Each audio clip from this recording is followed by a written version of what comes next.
Blood sugar কমে যাওয়ার লক্ষণ কি? ব্লাড সুগার কমে যাওয়ার চিকিৎসা।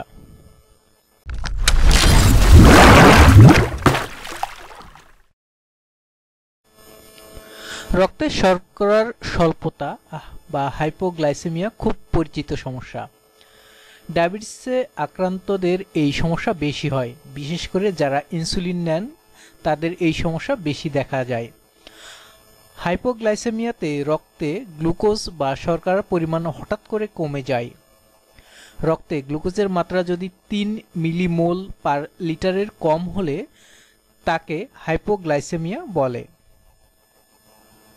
রক্তে শর্করা স্বল্পতা হাইপোগ্লাইসেমিয়া বা রক্তে শর্করার পরিমাণ কমানোর জন্য ট্যাবলেট বা ইনসুলিন দেওয়া হয়। ট্যাবলেট খাওয়ার বা ইনসুলিন নেওয়ার ফলে যদি শর্করার পরিমাণ খুব কমে যায় তাহলে শরীরে প্রতিক্রিয়া হতে পারে।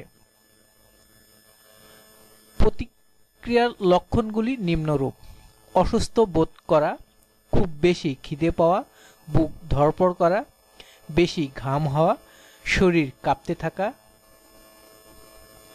শরীরের ভারসাম্য হারিয়ে ফেলা, অস্বাভাবিক আচরণ করা, অজ্ঞান হয়ে যাওয়া।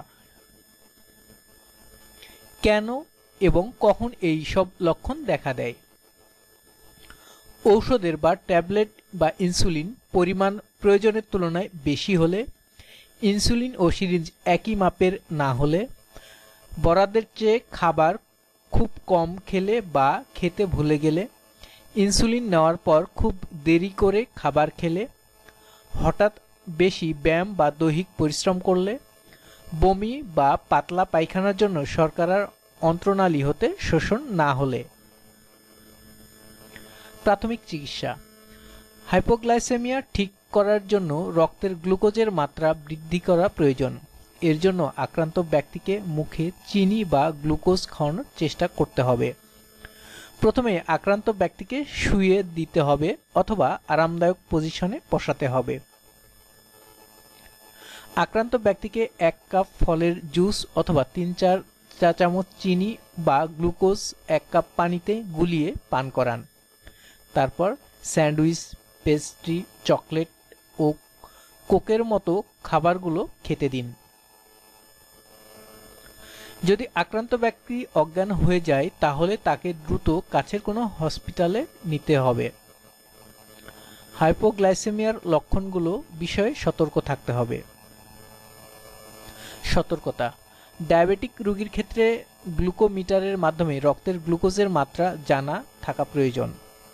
ডায়াবেটিক রোগীদের বাইরে যাওয়ার সময় সাথে চকলেট, টফি বা গ্লুকোজের প্যাকেট রাখা উচিত। কোনো বেলার খাবার বাদ দেওয়া উচিত নয়। মানসিক চাপ প্রতিহত করুন।